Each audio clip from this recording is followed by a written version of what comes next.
हम करेंगे हर मजलूम की हिमायत। बिस्मिल्लाहिर्रहमानिर्रहीम। अस्सलाम वालेकुम। मैं हूँ हुरैन फातिमा और आप देख रहे हैं हिमायती news HD channel.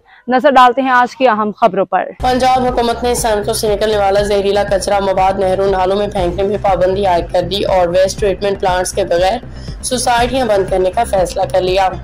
Industrial units और हाउसिंग सोसाइटियों के खिलाफ कार्रवाई का फैसला सीनियर सूबाई वजीर मरियम औरंगजेब की ज़ेर सदारत इजलास में किया गया। इजलास में खडियारा ड्रेन की सफाई के लिए 10 अगस्त की डेडलाइन मुकर्रर करने के अलावा आलूदगी फैलाने वालों पे जुर्मानों की सजाओं पे फौरी अमल दरामद कराने का फैसला भी किया गया।